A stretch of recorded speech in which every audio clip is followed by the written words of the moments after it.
কিউরিও fighter ঘোষলি call recording সিরিজের মারাত্মক একটি হরর পডকাস্টে আপনাদের সকলকে স্বাগতম জানাই। আমি কৌস্তভ।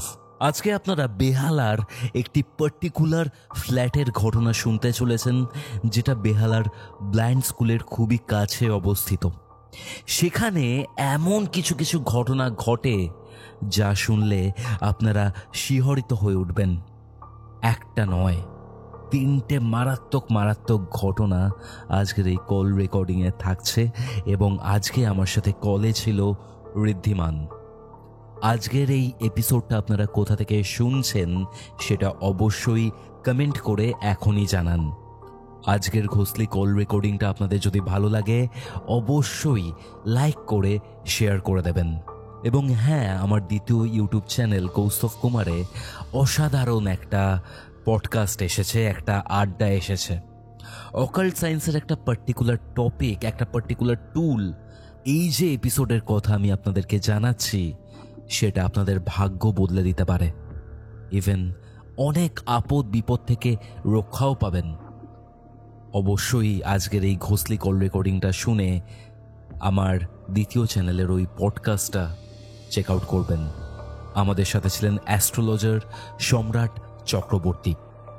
সেই ভিডিওটির লিঙ্ক আপনারা ডেসক্রিপশন বক্স এবং কমেন্ট সেকশনের পিন কমেন্টে পেয়ে যাবেন। আপনারাও যদি আপনার সাথে ঘটে যাওয়া এরকমই কোনো প্যারানর্মাল ঘটনা, এরকমই কোনো সত্যি ভৌতিক ঘটনা আমার সাথে শেয়ার করতে চান, তাহলে যোগাযোগ করুন curiofite@gmail.com এই ইমেল আইডিতে, অথবা আমাকে ইনস্টাগ্রাম এবং আমার ফেসবুক পেজেও ফলো করতে পারেন এবং যোগাযোগ করতে পারেন। প্রত্যেকটি সোশ্যাল মিডিয়ার লিঙ্ক আপনারা ডেসক্রিপশন বক্সে পেয়ে যাচ্ছেন। তাহলে চলুন আর কথা বাড়াচ্ছি না, সরাসরি চলে যাচ্ছি কিউরিও ফাইটের ঘোষলি কল রেকর্ডিং সিরিজের সানডে স্পেশাল মারাত্মক একটি হরর পডকাস্টে। ঘড়িতে বেলা 3টে, রবিবার। আপনারা শুনছেন কিউরিও ফাইটের ঘোষলি কল রেকর্ডিং সিরিজের একটি হরর পডকাস্ট। আপনাদের আজকের হরর ডোজ। হ্যালো ঋদ্ধিমান। হ্যাঁ কৌস্তভ, বলো। কেমন আছো? খুব ভালো আছি, তুমি কেমন আছো বলো? আমিও ভালো আছি। প্রবলেম এটাই হয় না, প্রত্যেকদিন রেকর্ডিংটা স্টার্ট করবো ভাবি 10টার সময়, সেটা বেজে যায় রাত 1টা। তোমার সাথেও সেটাই হয়েছে। আমার দ্বিতীয় চ্যানেলে ভিডিও যাচ্ছিল, তার জন্য অনেকটা রাত হয়ে গেল। যাই হোক, কিছু মনে করো না। কেসটা এটা হচ্ছে, তুমি বেহালাতে থাকো তাই তো? একদম একদম। আর ফ্ল্যাটে থাকো আই গেস? ফ্ল্যাটে, হ্যাঁ। একা না বৌদি আছেন? বউকে নিয়ে। আসলে আমি কি বলতো, আমার পৈতৃক বাড়ি এবং আমার শ্বশুর বাড়ি, মানে আমার ওয়াইফের বাড়ি, দুটোই হচ্ছে নদিয়া জেলায়।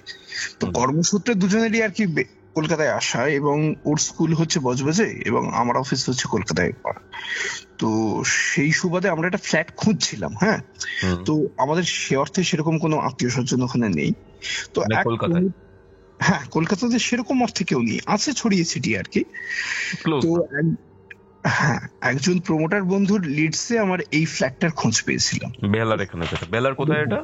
বেহালা, এটা তোমার চৌরাস্তার কাছাকাছি। ব্লাইন্ড স্কুল আছে শিমুলতলা, ওর কাছে একদম। মানে ও হ্যাঁ, বেহালার যে ব্লাইন্ড স্কুলটা রয়েছে ওর কাছে। হ্যাঁ, গেছি ওইখানে।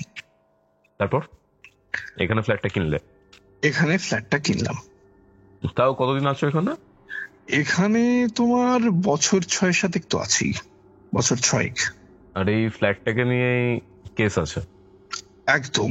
মানে সেটা একটু গল্পের আকারে মানে বলতে বলতে শুনতে শুনতে যাই, কেমন? নিশ্চয়ই, বলো।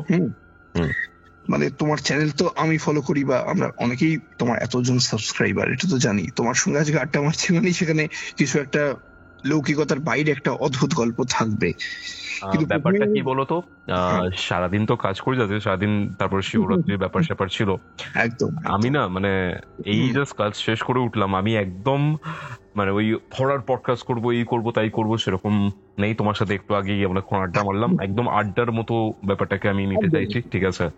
যেরকম একদম ফাস্ট কল রেকর্ডিং করেছিলাম আমার বন্ধুর সাথে আগরপাড়ার কেসটা, আজকে বেহালার ব্লাইন্ড স্কুলের কাছাকাছির এই কেসটা শুনবো, কি হয়েছে বলো। আর এখানে দেখো, ওই যে মোদ্দা কথা যেটা বললাম, আমরা চাকদা থেকে এসেছি, তো সে অর্থে পরিচিত কেউ ছিল না, সুতরাং তুমি যদি বলো ব্যাকগ্রাউন্ড চেক করার কথা, সেরকম আমরা সুযোগ কিন্তু পাইনি। এক প্রমোটার বন্ধুর সূত্রে আমার এই ফ্ল্যাটটা কেনা। তো ফ্ল্যাটটা কেনার পর তুমি হয়তো জানো যে একটা নতুন তুমি যখন কোনো কিছু কিনবে, মানে বাড়ি জাতীয় বাড়ি বলো বা ফ্ল্যাট বলো, সেখানে গৃহপ্রবেশের পর 3 রাত্রি থাকতে হয়, ঠিক আছে? তো গৃহপ্রবেশের পর 3 রাত্রির আমার বউ চলে এসেছিল, আমি একা ছিলাম। একা ফ্ল্যাটে ছিল?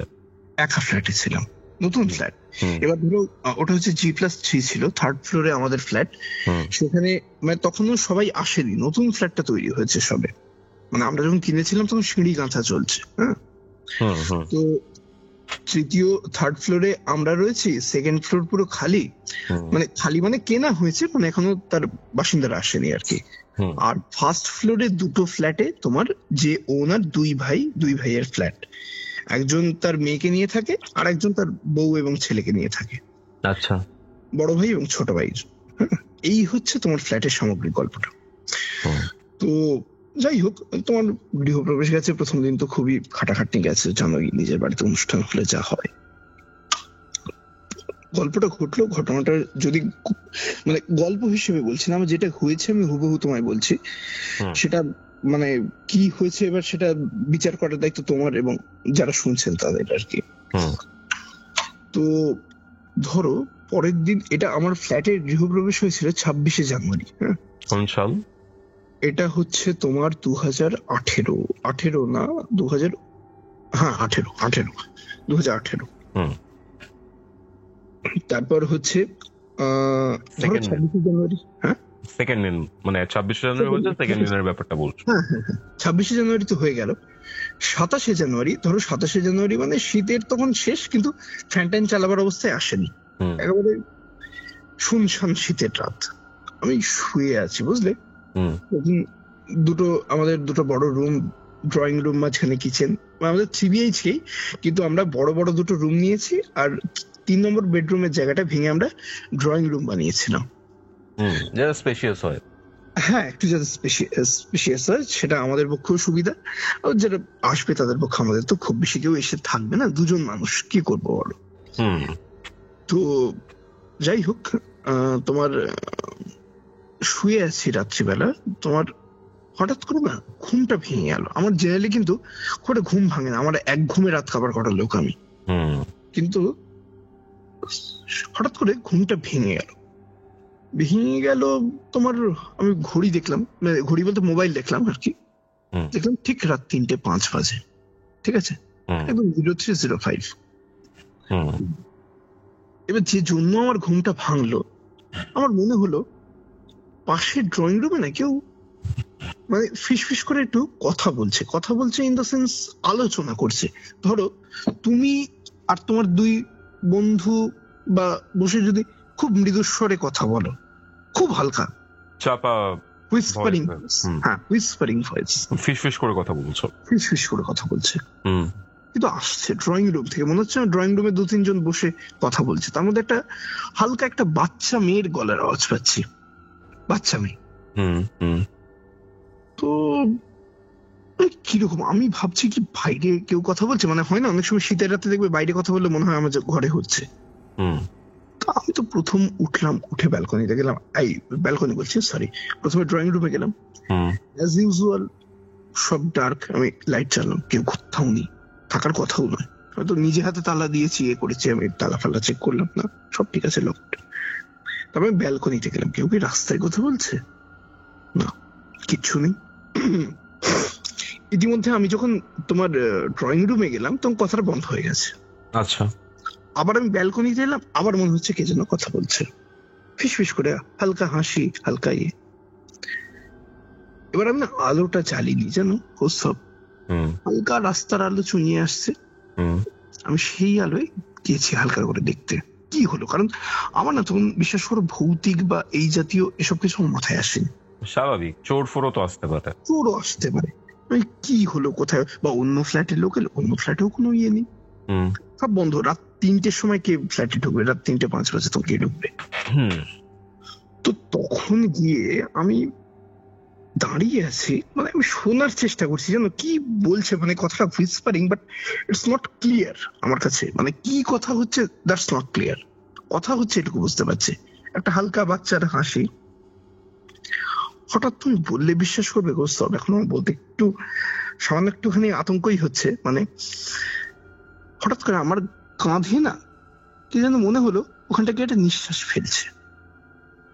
আচ্ছা, মানে ঠিক হচ্ছে, মানে তোমায় কি বলবো, যে পেছন, সরি, মনে হচ্ছে পেছনটা একদম কেউ একটা দাঁড়িয়ে আছে। হুম, মানে এইগুলো না, আমি এই ইয়েটা আমার জানি না, এটার ডিসক্রিপশনটা হয়তো শুনে তোমার একটু ক্লিশে লাগতে পারে, কিন্তু এগুলো আমিও প্রচুর পড়েছি, যে পেছনে দাঁড়িয়ে কাঁধে নিঃশ্বাস ইত্যাদি ইত্যাদি। কিন্তু বিশ্বাস করো কৌস্তব, রাত 3:10 সময় যখন তুমি ড্রয়িং রুমে দাঁড়িয়ে মনে হবে কেউ কথা বলছে এবং পেছনে একটা নিঃশ্বাস পড়ছে মনে হচ্ছে, সেই এক্সপিরিয়েন্সটা যে কি সাংঘাতিক। আমি শটান পেছনে ফিরলাম, অ্যাজ ইউজুয়াল কেউ নেই। আচ্ছা, ঠিক আছে, অ্যাজ ইউজুয়াল কেউ নেই। কথাটা আবার একটুখানির জন্য বন্ধ হলো। এইবার তোমার ঘরে ঘরে কিরকম একটা আলো আঁধারির খেলা শুরু হলো। খেলা কিরকম, ওই যে তোমাকে বললাম হালকা আলো চুঁইয়ে ঘরে আসছে, হঠাৎ আমার মনে হলো ওই দিকটা যেন দেওয়ালের কোণে একদম কর্নারটায় একটা ছায়া মতো কেউ একটা দাঁড়িয়ে আছে। মাঝারি হাইট, অনেকটা মহিলাদের মতো, পুরুষ নয়, পুরুষ নয়, অবয়বটা কিন্তু একটা মহিলার মতো। ঠিক আছে, আমি আমি না বিশ্বাস করে কৌস্তব, আমার তখনও না মানে মানে আমি না ভয় টয় যে পাবো সেরকম না, আমি না অনেক মানে তখন ভাবার চেষ্টা করছি এটা কি হচ্ছে, এটা কি, am I right or am I wrong? তারপর আমি ভাবলাম কি আমারই মানে কোনোভাবে কি আমার ছায়াটাই কি ওইভাবে ছোট হয়ে পড়ছে, আমার থেকে অনেকটা ছোট। আমি না একটু এগিয়ে গেলাম, তুমি বললে বিশ্বাস করবে কৌস্তব, ছায়াটা দেয়াল দিয়ে না সরতে সরতে সরতে সরতে ওদিকটা মিলিয়ে গেল, ব্যালকনির দিকে মিলিয়ে গেছে, ব্যালকনির দিকে মিলিয়ে গেল, আমার সামনে দিয়ে সরতে সরতে সরতে সরতে গেল। ঠিক একটা দেওয়াল দিয়ে তুমি একটা যেমন প্রজেক্টর ফেলে যদি তুমি সেটাকে সরাও, সেটা যেরকম সরে যায়, ঠিক সেই রকম গেস। বুঝতে পারছি। সেটা সরতে সরতে গেল, কোথাও যেন একটা খুব হালকা একটা বাচ্চার হাসির আওয়াজ, খুব হালকা, প্রমিনেন্ট নয়, মানে একটা বাচ্চা যেন আমার সঙ্গে খেলছে, আচ্ছা, একটা মহিলা যেন আমার সঙ্গে খেলছে, লুকিয়ে যাচ্ছে, ইয়ে করছে, মানে কি বলবো তোমাকে আমি কৌস্তব। এইবার আমার না প্রথম ভয় লাগলো, আমি ভাবলাম এটা আবার কি, নতুন জায়গা, আমি কি করবো। আমি না, আমার কাছে একটা হনুমান চালিসা ছিল, আমি হনুমান চালিসা কিছুটা জানি, কিছুটা মুখস্থ আছে, সেটা পড়ছে, আমি হাতে করে নিয়ে না বসে রইলাম। তারপর আস্তে আস্তে আস্তে আস্তে আস্তে মানে এটা চলে গেল। তারপর একভাবে ঠায় আমি লাইট জেলে বসে রইলাম, তারপর গিয়ে আমি সঙ্গে সঙ্গে লাইটটা জেলে দিলাম, আমার সাহস করলো না। তারপর আস্তে আস্তে আস্তে আস্তে ভোর হলো, ততক্ষণ আমি বসে রইলাম। তারপর সকালবেলা আমি একটু ঘুমোতে গেলাম। এটা গেল আমার প্রথম দিনে। এবার এই কথাটা আমি কাকে বলবো, আমার বউকে বলতে পারছি না, বললে ও ভয় পেয়ে যাবে, বাড়িতেও বলতে পারছি না, নতুন ফ্ল্যাট কিনেছো, নতুন ফ্ল্যাট কিনেছি, এখন এইসব কথা বললে তো প্রথম কথা আমি বিক্রি করতে পারবো না, দ্বিতীয় কথা হচ্ছে আমার কি বলবো, মানে একটা বাড়ির লোকও তো টেনশনে পড়ে যাবে না, হঠাৎ করে একটা ভৌতিক ব্যাপার এরকম। তা আমি বউকে বললাম তুমি চলে এসো। কেন, কি হয়েছে? না তুমি এসো না, কি আছে, একা একা ভালো লাগছে না। তো প্রথম 2-3 দিন না আবার কিছু হলো না, জানো তো। এর ধরো প্রায় এক সপ্তাহ বাদে রাত্রিবেলা আমরা জাস্ট শুয়েছি, তখন কটা বাজে, তখন বেশি রাতও নয়, 11:30 12 এরকম বাজে। হঠাৎ করে আমাদেরটা হচ্ছে টপ ফ্লোর, G+3 বললাম তোমায়, 3rd ফ্লোরে আমার ফ্ল্যাট, উপরে হচ্ছে ছাদ, আমার উপরে ছাদ, আমাদের ফলস সিলিং করা আছে। তো জাস্ট শুয়েছি, বুঝলে, শুয়ে তখন তো ঘুম আসেনি, তখন একটু মোবাইল ঘাঁটা হচ্ছে, হালকা কথা বলছি। হঠাৎ ছাদের উপরে কে যেন একটা তোমার ঝুনঝুন ঝুনঝুন ঝুনঝুন ঝুনঝুন করে দৌড়চ্ছে, হাঁটছে না, দৌড়চ্ছে, আর দুপ দুপ দুপ দুপ দুপ দুপ দুপ দুপ দুপ দুপ করে এক জায়গায় নয় কিন্তু গোটা ছাদ, গোটা ফ্ল্যাটের এই প্রান্ত থেকে ও প্রান্ত, ও প্রান্ত থেকে ও প্রান্ত। আমার বউ বলছে কি কোনো বাচ্চা এসছে নাকি ফ্ল্যাটে? বললাম না, কেউ তো আসেনি। আর আসলেও রাত 11:30 15টার সময় কে ছাদে গিয়ে দৌড়বে, কার ঠেকা পড়েছে তখন? তো বললো তুমি একটু দেখে আসবে। তা আমি তো ওকে কিছু বলতে পারছি না। আমি বললাম আমি কি যাব কার ফ্ল্যাটে। তারপর আমি কি করলাম, দরজার তোমার ওই যে পটহোলটা রয়েছে, দরজার পটহোল দিয়ে দেখছি সিঁড়ি অ্যাজ ইউজুয়াল অন্ধকার। রাত্রিবেলা বন্ধ হয়ে গেছে, লাইট অফ হয়ে গেছে, তোমার ছাদের দরজায় তালা দেওয়া। এই চলছে। তখন আমরা কিছুক্ষণ বসে তারপর হঠাৎ করে শুনলাম কি যেন ছাদের উপর একটা লোহার পাইপ গড়াচ্ছে। জানো, কিন্তু ছাদের উপর লোহার পাইপ গড়ালে একটা কিরকম আওয়াজ হয়, ডং ডং ডং ডং ডং ডং ডং ডং করে এদিক থেকে ওদিক যাচ্ছে, ওদিক থেকে এদিক আসছে। বিশেষ করে কৌস্তব তখন ও আমাকে বলছে কি হয়েছে বলো তো। আমি বললাম কি জানি, আমিও তো প্রথম শুনছি। ফার্স্ট দিনের ব্যাপারটা বলোনি? না, আমি তখন ওকে বলিনি। আমি তো প্রথম শুনছি। না, ছাদের উপরে আওয়াজ সত্যি আমি তার আগে শুনিনি, সেদিনই প্রথম শুনছি। চলো একবার গিয়ে দেখি। ও আর আমি গেলাম। সিঁড়িতে যেতে যেতে তোমার আওয়াজ থেমে গেল। আওয়াজটা থেমে গেল। আমরা নিচে এলাম, আর হলো না। শুনলাম এরকম। এবার মাঝে মধ্যেই তোমার হতে লাগলো নিচের ফ্লোরটা আমাদের, মানে যেটা ফ্ল্যাটের দোতলা না মানে 3 তলা, সেকেন্ড ফ্লোর, সেইটা দেখলাম সবচেয়ে বেশি এফেক্টেড হতে লাগলো। কিরকম হতে লাগলো, ফ্ল্যাটটা তোমায় যেরকম বললাম, দোতলায় যাদের ফ্ল্যাট তারা কিন্তু আসেনি, ফ্ল্যাট কিন্তু তালা বন্ধ, ফাঁকা ফ্ল্যাট, কিচ্ছু নেই। অথচ আমরা আওয়াজ শুনতাম কে যেন চেয়ার টেবিল টানছে, কে যেন জানলা ফেলছে, কে যেন দরজা ফেলছে, কে হচ্ছে। এবার আমি একদিন বউকে বলতে বাধ্য হলাম, জানো তো আমি এরকম একটা ঘটনা দেখেছি। ও বললো তো তুমি আমাকে বলোনি কেন? বললো তুমি ভয় পাবে সেই জন্য বলি। বলছে তাহলে এইভাবে তো থাকা যাবে না, এটাকে তো তোমার বিক্রি করতে হবে বা যেভাবেই হোক, যাই হোক, এখানে এইভাবে তো থাকা যাবে না। দাঁড়াও একটু ধৈর্য ধরো, কারণ মানুষকে বলবো কেউ বিশ্বাসও করবে না, মানে কি আষাঢ়ে গল্প ফাঁচছে, নিশ্চয়ই অন্য কোনো সমস্যা আছে, সেই জন্য এইসব গল্প দিয়ে বিক্রি করতে চাইছে। তো যাই হোক, এইভাবে তোমার মাসখানেক গেল। এবার এলো সেই বছর বোধ হয় তোমার মার্চ মাসের শেষের দিকে ছিল দোল। আমার এক্সাক্ট ডেটটা মনে পড়ছে না। সারাদিন আমাদের ফ্ল্যাটে সব রং ফং খেলা হয়েছে, হয়েছে, মানে এরকম ভাবে মোটামুটি 1 মাস মতো কেটে গেছে। মোটামুটি 1 মাস। হ্যাঁ, মানে রোজ যে হয় তা নয়, নিয়ম করে হয় তাও নয়, কিন্তু ওই রকম ওই চেয়ার টেবিল পড়ছে, তারপর তোমার টেবিল চেয়ার টানার আওয়াজ হচ্ছে, জানলা পড়ছে, দরজা পড়ছে, এসব আওয়াজ পাই। খাটের উপর, এই ছাদের উপর মাঝে মধ্যে দৌড়াবার আওয়াজ পাই। এইরকম চলছে, বুঝলে। কিছুটা গাছ হয়ে গেছে আমাদের, তো কিছুটা, রোজ হচ্ছে তাও নয়, কিছুটা গাছ হয়ে গেছে। আমার মা গেছিল, আমার মাও শুনেছে। মাকে আর ডিটেলস কিছু বলিনি, মাকে বললাম, মা কিছুটা বুঝেছে আর কি। মা বললো যাই হোক, মানে পুজো টুজো কর, ঠিকঠাক হয়ে যাবে। আমরা কিন্তু নারায়ণ পুজো করেই ঢুকেছিলাম। তারপর কি হলো? এবারে এলো দোলের দিন। হ্যাঁ, মার্চের শেষের দিকে দোল, সারাদিন দোল ফোল খেলা হয়েছে, হয়েছে। রাত্রিবেলা শুয়েছে। সেদিনকে আমার দিদি জামাইবাবু এসছে। হ্যাঁ, দিদি জামাইবাবু আছে একটা ঘরে, আমরা একটা ঘরে। আর তোমাকে যে বললাম নিচে যারা ল্যান্ড ওনার থাকতো, ওই ভদ্রলোক এবং তার মেয়ে থাকতো। ওর মেয়েটা মা মারা গেছিল আর কি।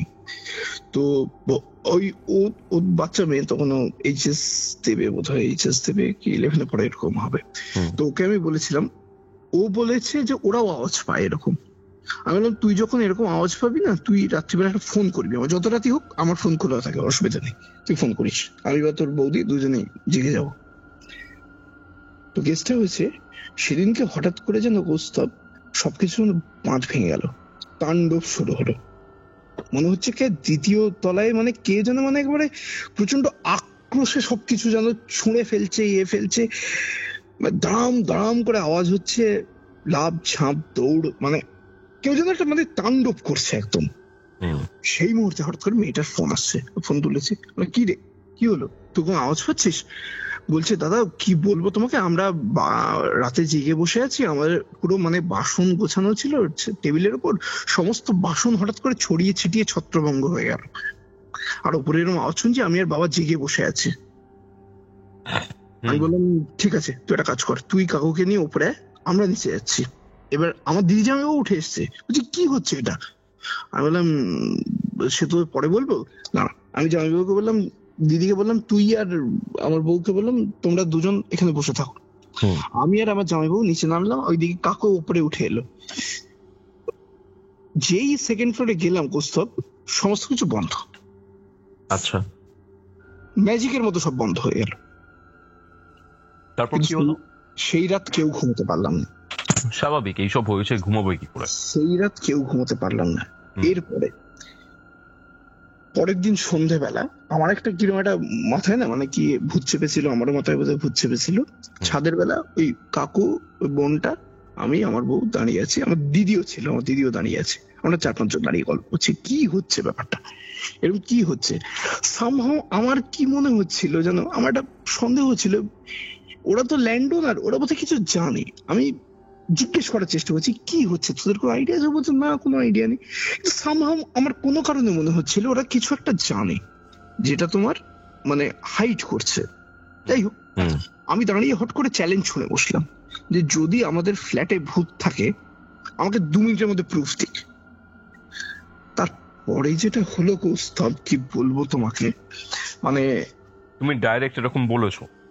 একদম আমি সবার সামনে চেঁচিয়ে বললাম যে যদি ভূত থেকে থাকে আমি চ্যালেঞ্জ জানাচ্ছি, আমাকে প্রমাণ দিক 2 মিনিটের মধ্যে। কি বলবো কৌস্তব, এটা আমি ছাদে দাঁড়িয়ে বলেছিলাম। আমাদের ছাদের জলের ট্যাঙ্কের উপর একটা কাক বসেছিল। কাক কিরকম প্রাণী, মানুষ দেখলে উড়ে যায়। হ্যাঁ, উড়ে যায় তো। তুমি যদি একটা ইন্টারঅ্যাক্ট করে না, না, বা এনগেজ করে না, কাক কোনদিন মানুষের কাছে আসে না, উল্টে মানুষ গেলে কাক পালায়। হঠাৎ ওই কাকটা একটা মিশমিশে কালো দাঁড়া কাক টাইপের কাক কৌস্তব, মানে আমি কথাটা আমার শেষ হয়নি, করতে করতে এমন ভাবে মানে তোমার ডানার ঝাপটা মেরে গেল মুখে। মানে কি বলবো তোমাকে, মানে এটা এটা না অবিশ্বাস্য ব্যাপার। আমি মুখটা যদি ঠিক টাইমে সরিয়ে না দিতাম কৌস্তব, আমার চোখটাকে শেষ করে দিত। আমার কথা শেষ হয়নি, কথা শেষ হয়নি। কাকটা মুখে এমন বিশ্রী ভাবে ডেকে মুখে ঝাপটাটা মেরে গেল, আমার ডানার ঝাপটাটা মুখে লাগলো, আমি মুখটা সরিয়ে নিলাম। তাই মানে আমি জানি না এটা ওরা অন্য এন্টিটি রূপে দেখা দেয় কিনা, সেটাও যদি হয় তার সঙ্গে তার তো তোমাকে আরেকটা ঘটনা বলছি। এটার ধরো 1 মাসের মোটামুটি 1 মাসের মধ্যের ঘটনা। এটা গেল কাকের কথা। কি অদ্ভুত ঘটনা শোনো, মানে সবসময় যদি আত্মা থেকে থাকে, সে যে সবসময় মানে কি বলবো সামনাসামনি মানুষ রূপেই দেখা দেবে তা কিন্তু নয়। সেটা যে হয় না তার প্রমাণটা কিরকম শোনো। আমার মা গেছে বেড়াতে, ঠিক আছে, আমার বউ তখন কোনো এক কারণে বাপের বাড়ি এসছে, আমার মা গেছে, আমি ছিলাম। আর আমাদের বাড়ি একটা দিদি বেড়াতে এসেছিল আর কি, হ্যাঁ, আমাদের পরিচিত। তো বিকেলবেলা মানে তখন কটা বাজে, 4-4:30 বাজে, দিনের আলো ফটফট করছে। বিকেলবেলা 4-4:30 বাজে, এই এপ্রিল মাসের দুপুর বিকেল আর কি, এপ্রিল মাসের বিকেল 4:30 সময় ফটফটে আলো। তা মা ওই ছাদে জামা কাপড় মেলা আছে, মা তুলতে যাচ্ছে, হঠাৎ করে শুনি মা বলছে হাই চা চা, হাই চা। কি হয়েছে? কি হলো মা? আর দেখ না উপরের ছাদে একটা কুকুর শুয়ে আছে। উপরের ছাদে কুকুর? ও হ্যাঁ, উপরের ছাদে, মানে আমাদের উপরেই তো ছাদ, একটা সিঁড়ি, কিছুটা সিঁড়ি উঠেই ছাদ। মা বলছে ছাদের সিঁড়িতে একটা কুকুর শুয়ে আছে। কুকুর শুয়ে আছে নিচে, দেখো আমাদের বড় কোলাপসেবল গেট, লোহার গেট সবসময় তালা দেওয়া থাকে, কুকুর ওঠার সম্ভাবনাই নেই। যাই হোক, তা আমি বলছি আচ্ছা দাঁড়াও আমি তাড়িয়ে দিচ্ছি। আমার ওই যে দিদিটা এসছে, ও আবার কুকুর বেড়াল নিয়ে ও খুব ভালোবাসে আর কি, কুকুর রাস্তার কুকুর টুকুরকে খাওয়ায়। তো বললো চ দেখি, মারিস টারিস না, আমি দেখছি চ। চলো। তা মা 2টো সিঁড়ি নেমে ওই আমাদের ফ্ল্যাটের গেট দরজার সামনে দাঁড়িয়ে আছে, মানে যাতে কুকুরটা আবার ফ্ল্যাটের ভেতর ঢুকে না যায়। এবার আমি তাড়াতে গিয়ে ঘুমা, কোথায় কুকুর কোথায় কি, অ্যাজ ইউজুয়াল ছাদের দরজা বন্ধ, সিঁড়ি ফাঁকা, কুকুর নেই ওখানে? না, নেই। আচ্ছা আচ্ছা। এবার আমি মাকে বলছি মা কুকুরটাকে নিচে নেমেছে, কিন্তু প্রশ্নটা করেই মনে হলো বোকা বোকা প্রশ্ন করলাম, কারণ কুকুরটা নামলে তো আমার সামনে দিয়ে নামতে হবে, আর তো কোনো রাস্তা নেই। মা বলছে না।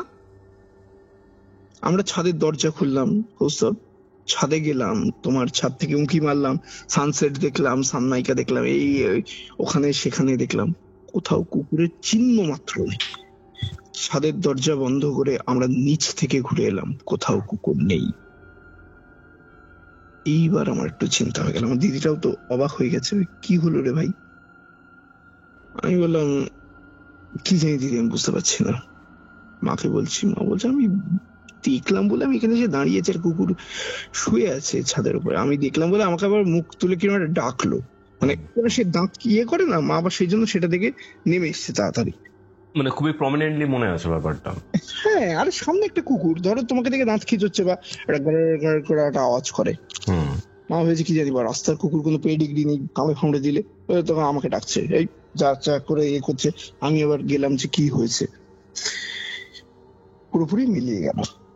এইবার কৌস্তব, মানে কি বলবো তোমাকে, এরপরে যেটা হলো সবচেয়ে মানে কি বলবো, মানে আমার বলতেও খারাপ লাগছে, সবচেয়ে আনএক্সপেক্টেড ঘটনা এবং মানে হৃদয় বিদারকও বটে। হঠাৎ করে একজনের কিন্তু মৃত্যু হয়।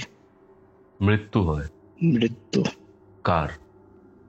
আমাদের যে ফ্ল্যাট, মানে যাদের ল্যান্ডলর্ড ছিল, যে বললাম না বড় ভাই আর তার মেয়ে থাকতো, কাকু আমায় খুব ভালোবাসতো, হঠাৎ করে সে কাকুর মৃত্যু হয়। আমি আসছি সেই লাইনে, তার আগে বয়স হয়েছিল অনেকটা? না, একদম না, উনি ওয়ার্কিং তখন, ওনার কত বয়স তখন, 45-46, প্রাইমারি স্কুল টিচার ছিলেন। আচ্ছা। হ্যাঁ, মরার কোনো বয়সই হয়নি। সে তো তার আগে ধরো, না আমি তোমাকে একটুখানি মৃত্যুর কথাটা একটু পরে আসছি, দাঁড়াও, আমি যথাসময় আসছি সেটাই, আমি জাস্ট তোমাকে বলে রাখলাম। এর মধ্যে আর একটা অদ্ভুত জিনিস আমার বউয়ের সাথে হয়।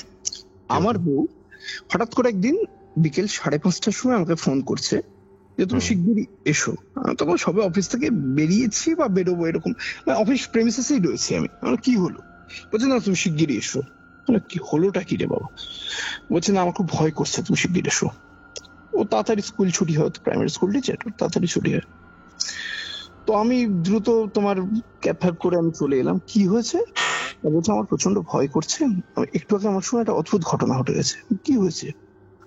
বলছে আমি বললাম আমি জামা কাপড় গোছাচ্ছি আর কি, মানে হয় না ঘরে জামা কাপড় তুলে এনে গোছাচ্ছে আর কি। হঠাৎ করে পুরো ফ্ল্যাটটা না আফটার শেভ লোশনের গন্ধে ভরে গেল। আচ্ছা। ভর ভর করে ভরে গেল আফটার শেভ লোশন। বলছে তুমি ছাড়া তো আর কেউ মাখে না এখানে। আমি বলছি কি হলো? তা বললো আমি ভাবছি বোধহয় বাইরে কেউ, মানে নিচের ফ্ল্যাট থেকে আসতে পারে, কেউ স্নান টান করছে বা দাড়ি ফাড়ি কামাচ্ছে। হঠাৎ করে ইয়ে থেকে কল খুলে মনে হচ্ছে জল পড়ে যাচ্ছে বালতি দিয়ে। তো আমার বউ বলছে, আমি কি ভাবলাম আমি কি বালতি কল খুলে এসছে, আমি গেলাম, কল অ্যাজ ইউজুয়াল বন্ধ। যেই আবার ঘরে এসছে আবার কল খুলে যাচ্ছে, মানে আওয়াজটা পাচ্ছে, আবার আওয়াজ হচ্ছে, জল পড়ে যেন ভেসে যাচ্ছে। আবার গিয়েছে, আবার অ্যাজ ইউজুয়াল বন্ধ, জলও নেই। এইবার ওর ভয় লেগে গেছে, আমাকে ফোন করেছে। এরকম ভাবে চলতে চলতে সব, মানে কি বলবো, মানে তোমাকে সেরকম বলতে বলতে বলতে ছোট খাটো ঘটনা লেগেই থাকতো। এবার আমরাও তখন মনে মনে না মানে ঠিক করে ফেলেছি, ভাই এখানে আর নয়, কোনোভাবেই আর নয়, মানে যে কোনো ভাবেই হোক এবার অন্য কোথাও মুভ করতে হবে, কারণ শরীর খারাপ হয়ে যাবে। একটা সবসময় একটা কিরকম একটা আনক্যানি একটা ফিলিংস এর মধ্যে দিয়ে যদি থাকি, তুমি যদি মেন্টাল একটা ট্রমাও থাকে না, মেন্টাল একটা ট্রমা, তুমি যদি সারাদিন পর বাড়ি এসে তুমি যদি ন্যূনতম শান্তিটুকু না পাও, তাহলে তুমি কি জন্য তুমি মানে বাড়িতে থাকা। কিন্তু এই ঘটনাটা হঠাৎ করে যেভাবে বন্ধ হলো সেটা বলতে আমার খারাপ লাগছে আজকে। হঠাৎ করে শুনলাম নিচের কাকু নেই। আমি হ্যাঁ অফিসে গেছি, হঠাৎ করে ফোন আসছে আমার যে নিচের কাকুর অনেকক্ষণ ধরে দরজা ধাক্কাচ্ছে, বোন এসে আওয়াজ পাচ্ছেন দরজা ভাঙা হচ্ছে। আমি যখন এলাম তখন দেখলাম ডেড বডি ফডি বের করা হয়েছে, ডাক্তার ইয়ে করছে, তখন পোস্টমর্টমের জন্য পাঠাবে, ইয়ে করবে ডাক্তার। এটা মোটামুটি একটা দেখছে আর কি, এটা কি হয়েছে। কি অদ্ভুত ব্যাপার জানো কৌস্তব, দিনের বেলা ভদ্রলোক হঠাৎ করে বিনা রোগে বিনা কারণে মারা গেছে প্রচন্ড ভয় পেয়ে, হার্ট অ্যাটাক। ভয় পেয়ে হার্ট অ্যাটাক হয়েছে? প্রচন্ড ভয় পেয়ে, তুমি চোখের সামনে কিছু দেখে প্রচন্ড ভয় পেলে তোমার যেন চোখ দুটো বিস্ফারিত হয়ে বেরিয়ে আসবে, হুম হুম ঠিক সেই রকম ছিল কাকুর। এবং আমি শুনলাম, মানে যারা প্রত্যক্ষদর্শী তারা যেটা জানালেন আর কি, অদ্ভুত ভাবে কাকুর বডিটা আবিষ্কার হয়েছে। কিরকম ভাবে হয়েছে, দুটো হাত নিচে ঝুলছে, বডির ওপরের পোর্শনটা নিচে ঝুলছে, পাটা বিছানায় শোয়া। মানে বেড থেকে উল্টো হয়ে মাটির দিকে ছিলেন? বেড থেকে উল্টো করে মাটির দিকে ছিলেন, মাথাটা মাটির দিকে ছিল? মাথাটা মাটির দিকে, হাত দুটো ঝুলছে, পা দুটো বডির উপরে শোয়ানো, আর চোখ দুটো বিস্ফারিত হয়ে উল্টে আছে। আচ্ছা আচ্ছা,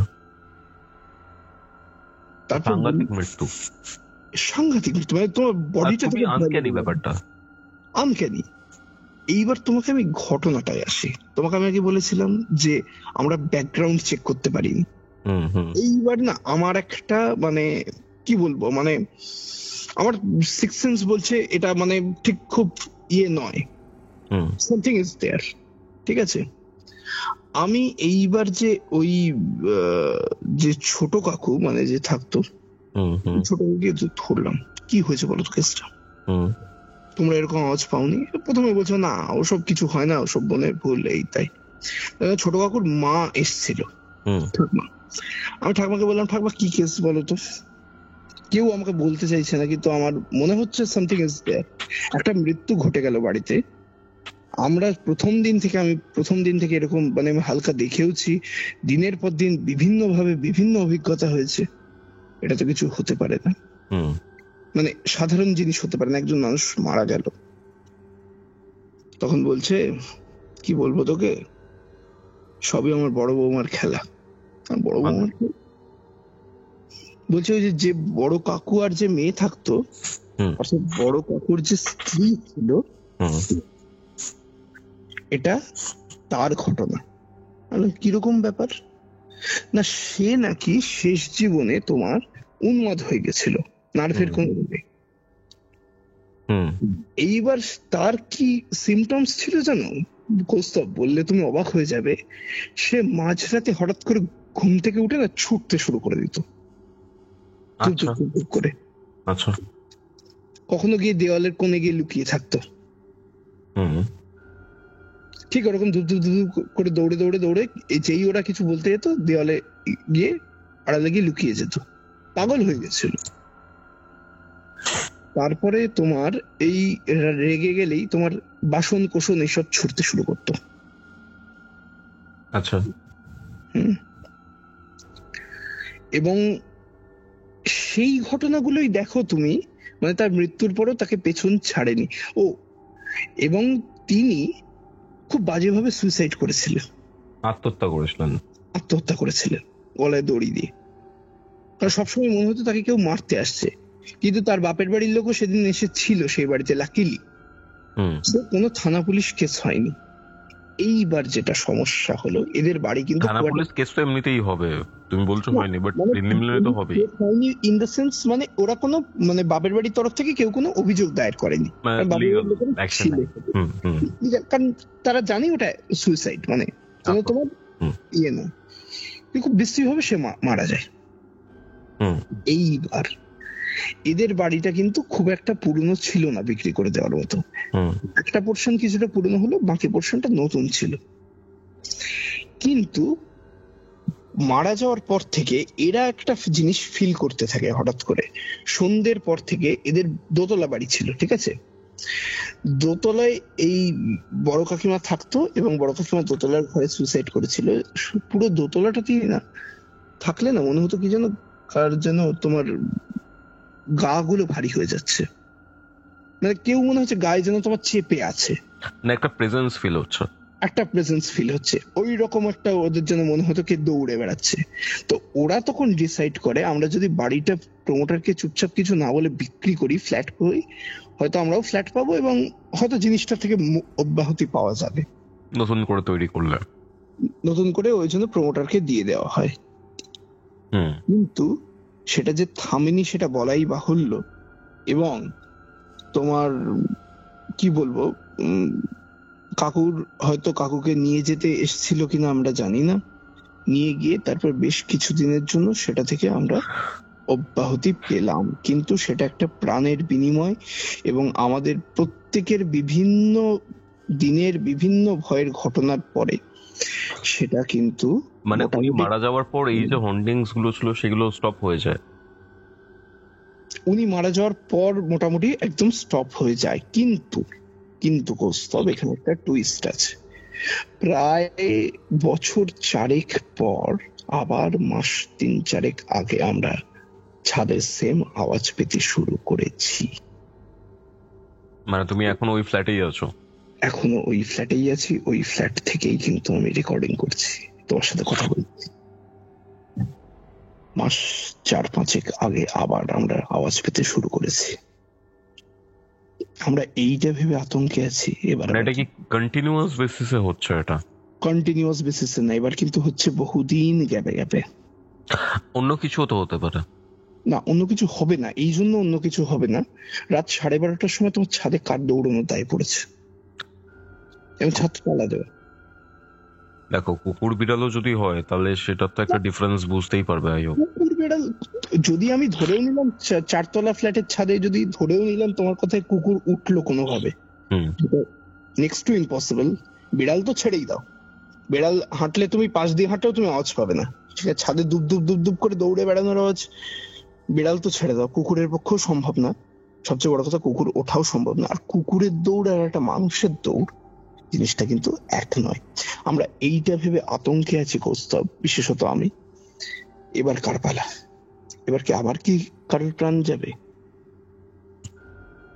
অনেক সময় না এরকম টাইপের ভেঞ্জফুল স্পিরিট যাদের একটা মারাত্মক আক্রোশ থেকে যায়, তারা একা যায় না, নিজের সাথে কাউকে একটা নিয়ে যেতে চায়। সেটা তো কাকুকে নিয়ে গেছে, তারপরে বহুদিন বন্ধ ছিল, আমরা ভাবলাম কিছু হবে না। এবং আমি তাকে তো দেখেছি, আমি তো তুমি বললাম, আমি তো প্রথম রাতেই তাকে দেখেছি। সেটা একটা মহিলার অবয়ব, ছায়াটা মুভ করে করে যাচ্ছিল, যেটা হ্যাঁ মুভ করছে, মানে ঠিক দেওয়াল থেকে মুভ করতে করতে করতে করতে ব্যালকনি দিয়ে বেরিয়ে গেল। রাত 3:10 অন্ধকার এবং হালকা হাসির আওয়াজ। সে আমার সঙ্গে একটা কৌতুক করছে, খুব হালকা। বুঝতে পারি ওই রাতগুলো রিপিটেশন চাই না। আই থিঙ্ক এটা বলার জন্যই ফার্স্টের দিকে কন্ট্যাক্ট করেছিল আমাকে। হ্যাঁ হ্যাঁ, না শুধু যে সেটা না, আমার জীবনে না, আমি তোমাকে কি বলবো কৌস্তব, সে কথা বলতে গেলে আমার জীবনে আনক্যানি ঘটনা কিন্তু একবার না একাধিকবার ঘটেছে। আমি জানি না সেটা কেন, সেটা কোনো আমার মানে গ্রহ নক্ষত্রের জন্য বা কি, আমি সেটা জানি না। সেটা মানে এটা তো গেল, আমি তো ধরলাম তোমার একজন, কি বলবো, মানে উন্মাদ হয়ে মৃত্যু হয়েছিল, সেই মানুষটা আত্মা হয়তো ভুলতে পারছিল না নিজের ঠিক মানে জীবিত অবস্থায় তিনি যা যা করতেন, মৃত্যুর পরেও তাই তাই করেছেন। কিন্তু এটা কি জানো কৌস্তব, মানে তোমাকে কেউ যদি ভালোবেসে কথা দেয়, ভালো আত্মা হলেও, মৃত্যুর পরেও সে তার কথা রাখতে পারে। কিরকম? সেটা আরেকটা ঘটনা তোমাকে বলতে হবে, সেটা আরো কয়েক বছর আগের কথা। আচ্ছা। আমি তখন স্টুডেন্ট, জানো, আমি, এটা ঘটেছিল আমার মামার বাড়িতে। এটা যদি আমার একার সঙ্গে ঘটতো আমি তাহলেও আমার ভ্রম বলে ওড়াতে পারতাম, কিন্তু ওড়াতে পারবো না। সেটা কেন, সেটা তুমি শুনলে বুঝতে পারবে কেন ওড়াতে পারবো না। কারণ আমি রীতিমতো জাগ্রত চিত্তে আমি ব্যাপারটাকে মানে এক্সপিরিয়েন্স করেছিলাম। কিন্তু সেটা শুধু আমার সঙ্গে ঘটেনি, বিভিন্ন মানুষের সঙ্গে বিভিন্ন দিনে ঘটেছে এবং সেটার এফেক্ট প্রায় 3 বছর ধরে ঘটেছে। ব্যাপারটা কি? ব্যাপারটা হচ্ছে, ধরো আমি আমার দাদুর একমাত্র নাতি, ঠিক আছে? আমার ভাই বোন নেই? না, ভাই বোন আছে, ধরো আমি আর আমার দিদি আছি, ওদিকে ধরো আমার মামার 2 মেয়ে। আচ্ছা, নাতি, একা নাতি। নাতি, নাতি বলতে মানে আমি একা, আর 3 নাতনি। দাদুর না ছোটবেলা থেকে আমার প্রতি একটা ভালোবাসার ভীষণ পক্ষপাত ছিল, আর দাদু সেটা কখনো হাইড করতো না। মানে এটা অনেকে ভালোভাবে নিত, অনেকে নিতও না, কিন্তু যাই হোক, দাদু আমার ব্যাপারে খুব একচোখা টাইপের ছিল আর কি। আমাকে ভাই বলে ডাকতো। তো দাদু তোমার জীবিত অবস্থায়, ধরো আমি যখন ছোট, তখন থেকে যখনই আমি মামার বাড়ি যেতাম, তখন দাদু কখনোই মানে আমাকে মার সাথে থাকলে আবার বলতো, ভাই তুমি এসো আমার সাথে শো। দাদুর একটা ঘর ছিল, দাদুর ঘরে গিয়ে আমি দাদুর সাথে শুতাম, দাদুর সঙ্গে সারাদিন যা যা ভালোবাসতাম বুড়ো তাই তাই আনতো। আর আমার দাদু না বেশ প্রায় 6 ফুটের কাছাকাছি লম্বা, সেরকম মানে পেটানো চেহারা, ফুটবল খেলার রেলে চাকরি করা লোক, বুঝলে, মানে ঠিক এলেবেলে লোক নয়, বেশ শক্তিশালী মানুষ ছিলেন। তো যাই হোক, দাদুর দুটো ইচ্ছে ছিল, এক হচ্ছে আমার চাকরিটা কি পাবো সেটা দেখা, দ্বিতীয়ত হচ্ছে আমার বিয়ে করে মানে আমার বিয়েটা দেখে যাওয়া আর কি, সেটেলমেন্ট। হ্যাঁ আমি তোমাকে যেমন বলেছিলাম আমার স্ত্রীর সঙ্গে আমার বহুদিনের সম্পর্ক, তো সেই সূত্রে সবাই চিনতো আর কি, মানে দাদুর সঙ্গে ওর ফোনেও কথা হতো। আচ্ছা, তো বলতো তোদের বিয়েটা আমি দেখে যেতে পারবো? তো ও বলতো হ্যাঁ হ্যাঁ দাদু, আমার বিয়েতে তো, আমাদের বিয়েতে তো তুমি বরযাত্রী হয়ে নাচতে নাচতে আসবে, এরকম ইত্যাদি ইত্যাদি। মজার আর কি সম্পর্ক ছিল। কি বলবো কৌস্তব, আমাদের কপাল এড়িয়ে আমি তখন ইউনিভার্সিটির সেকেন্ড ইয়ার পড়ি, দাদুর হঠাৎ করে প্রস্টেট ক্যান্সার ধরা পড়লো। দ্যাট ওয়াজ 2015 ওটার থেকে। একটা মানুষ যে একটা মানুষকে কতটা ভালোবাসতে পারে কৌস্তব, আমি সেই প্রথম বুঝলাম ওই বয়সে। দাদুর তখন একদম শেষ অবস্থা, মানে কথা বন্ধ হয়ে গেছে, হ্যাঁ কথা বন্ধ হয়ে গেছে। দাদু আমাকে ভাই বলে ডাকতো, সর্বশক্তি দিয়ে একটাই কথা বলতো, ভাই, মানে আমাকে দেখতে চাইতো। আমার তখন পরীক্ষা চলছে, আমার দিদা বললো ভাইয়ের পরীক্ষা চলছে, ভাইয়ের অমুক তারিখে পরীক্ষা শেষ, তোমায় কিন্তু ততদিন বাঁচতে হবে। দাদু তখন শুধু মাথাটা নাড়তে পারতো। এবার যেদিন আমার পরীক্ষা শেষ হলো, সেদিন থেকে হঠাৎ দাদু ভীষণ অস্থির হয়ে পড়লো, মানে বুঝতে পারছে কিন্তু বলতে পারছে না, চারিদিকে তাকাচ্ছে, করছে, মানে আমাকে খুঁজছে। আমার মামি তাড়াতাড়ি মাকে ফোন করলো যে তুমি পাগলাকে তাড়াতাড়ি পাঠাও, ভাবি মনে হচ্ছে থাকবে না, তো খুব পাগলাকে দেখতে চাইছে। মা বলে আমি তো সঙ্গে সঙ্গে গেলাম, আমি যেতাম, এমনি যেতাম, সকালবেলা আমি ছুটে গেলাম। কি বলবো কৌস্তব তোমাকে, আমি খুব একটা ইমোশনাল হয়ে পড়ি না, খুব আবেগপ্রবণ হই না, কিন্তু হঠাৎ করে সেদিনকে আমি ভীষণ ইমোশনাল হয়ে পড়েছিলাম। দাদু না দুটো আমার নিজের দুটো কাঁপা কাঁপা হাতের ভেতর না আমার হাতটা নিয়ে না খুব কিছু একটা বলতে চাইলো, জানো বুঝতো, খুব বলার চেষ্টা করলো, কি যে বলতে চেষ্টা করলো আমি মানে মানে বলতে পারলো না। আর মানুষটা না দু চোখ দিয়ে শুধু অঝরে জল পড়ছে। তা আমি বললাম ঠিক আছে, তুমি শান্তিতে যাও, আমি রইলাম, আমি সবাইকে দেখবো। আর তুমি যদি কখনো পারো দাদু, আমি কথাটা বললাম, তুমি যদি কখনো পারো মৃত্যুর পরেও আমি এলে তুমি এসো আমার কাছে। এটা বলেছো তুমি? এটা বলেছি আমি মাথায় হাত বুলিয়ে দিচ্ছি আর এইটা বললাম যে তুমি যদি মৃত্যুর পরে যদি কখনো দেখা দেওয়া সম্ভব হয় আমি আসবো, তুমি আমার কাছে এসো। দাদু মাথাটা নাড়লো, চোখটা তুললো, মানে সে হয় না আমরা একটা সম্মতি জানিয়ে একটা মাথা নাড়ি না, সেই রকম বলে বিশ্বাস করবে কৌস্তব, আমি চলে আসার সাথে সাথে নাকি দাদুর চোখ স্থির হয়ে গেছে, সেই রাতেই দাদু চলে গেলেন। এটা হচ্ছে 2015 22শে ডিসেম্বর। 22শে ডিসেম্বর দাদু চলে গেলেন। আসার সঙ্গে সঙ্গে চোখ স্থির হয়ে গেল, ব্যাস ব্যাস ওই শেষ। আর মানে আমি শেষ আর কি, মানে যে কথা বলে এসছি বা যাই হোক সময় কাটিয়ে এসছি, যাই হোক। তো তোমার শ্রাদ্ধ শান্তি সব মিটে গেল, ডিসেম্বরে মারা গেলেন। এর মাস 2 পরে আমার দিদি গেছে কোনো কারণে মামার বাড়ি গেছে। তো দিদি গিয়ে থেকেছে, পরের দিন এসে না আমাকে বলছে জানিস ভাই, মনে হলো দাদু যেন খাটের পাশ দিয়ে ফেটে বেড়াচ্ছে। আর দাদুর না একটা নরম পায়ে ব্যথা হতো বলে সিলেবাসে দেখবে একটা নরম স্পেশাল একটা চটি পাওয়া যায় পায়ে ব্যথা যাদের হয়, হ্যাঁ বয়স্ক মানুষদের জন্য, সেটা আমি নিয়ে দিয়েছিলাম সিলেবাসে, কলেজ স্ট্রিট থেকে কিনে এনে আমি দিয়েছিলাম। তো সেটা পড়তো, ভাই এনে দিয়েছে, হ্যাঁ ওইটা পরে একটা ফটাস ফটাস একটা আওয়াজ হয়, খুব সুন্দর রাবারের চটি, আর ওপরটা পুরো মখমলের মতো হয়। তো সেটা আমি দিয়েছিলাম, সেটা পরে ঘুরতো সবসময় বাড়িতে। তো দিদি বললো ওই জন্য মনে হচ্ছে চটিটা পরে আমার পাশ থেকে যেন মাথা থেকে পায়ের দিকে যাচ্ছে, আবার পা থেকে মাথার দিকে আসছে। আমি বললাম তুই কি করলি? বলছে আমি ঘরের বেড সুইচটা দিয়ে লাইটটা জ্বাললাম, সঙ্গে সঙ্গে আওয়াজটা মিলিয়ে গেল। হুম। আর হয়নি, বাথরুমে গেলাম, তারপর শুয়ে পড়লাম। আমার দিদি খুব সাহসী, ভয়টা ওর মধ্যে নেই। তো আমরা ভাই বোন দুজনেই খুব ডাকাবুকো টাইপের আর কি। তো আমি বললাম যে তাই এরকম হয়েছে, আমি অতটা খুব একটা পাত্তা দিই না, ও হতে পারে ওর মনের ভুল বা হ্যালুসিনেশন, 3 বারে গেছে, প্রথম দাদু নেই, হতে পারে ওরকম, হয়তো সেই শব্দটাই কানে বেজেছে। যাই হোক, আমি খুব একটা খুব একটা পাত্তা দিইনি। এর প্রায় তোমার 8-9 মাস বাদে, পুজোর পরে, মানে ধরো দাদু চলে গেছে 2015 ডিসেম্বর, আমি 2016 এই ধরো নভেম্বরে, প্রায় 1 বছর হতে যাবে, বিজয়া করতে গেছি। কালী পুজো ভাইফোঁটা পেরিয়ে গেছে, আমি বিজয়া করতে গেছি। দিদা বেঁচে আছে, মামা মামি আছে, বিজয়া করতে গেছি। তো রাতে দিদা বললো থেকে যা, মাও গেছে। তা আমি, মা আর দিদা ওই ঘরে শুলো, দিদার ঘরে। আমি, মা বললো তুই কোথায় শুবি? আমি বললাম আমি ছোটবেলা থেকে দাদুর ঘরে শুয়েছি, আমি এখানেই শুই। মা বললো তো ভয়টা করবে? আমি বললাম না, কিসের ভয়, সে কি আমাকে এত ভালোবাসতো, সে তো আমার কোনো ক্ষতি করবে না। এবং কি বলবো কৌস্তব, মানে সেদিনকে একটা ব্যক্তিগত ব্যাপারে আমার মনটা না খুব বিক্ষিপ্ত ছিল, আমার ঘুম আসছে না। আমার যে, বিশ্বাস করে, আমি জানি না নিজেকে স্বার্থপর বলবো না কি বলবো, কিন্তু আমার বসে যে দাদুর চিন্তাও খুব একটা আসছে না।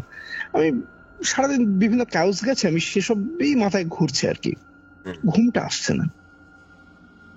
তখন কটা বাজবে তোমার, রাত খুব বেশি রাত না, 11:45। কিন্তু 11:45 রানাঘাট আমার মামার বাড়ি। তো তখন না ওইদিকে নভেম্বর মানে ভালো শীত, জানি না তুমি কখনো থেকেছো কিনা ওদিকে। নভেম্বর মাসে আমাদের যেমন কলকাতায় ফ্যান চালাতে হয়, ওখানে ফ্যান তো ছেড়ে দাও, গায়ে একটা হালকা কম্বল দিলে ভালো হয়, খুব ভালো শীত। আর তোমার ফ্যান ট্যান অফ, চারিদিকে নিস্তব্ধ।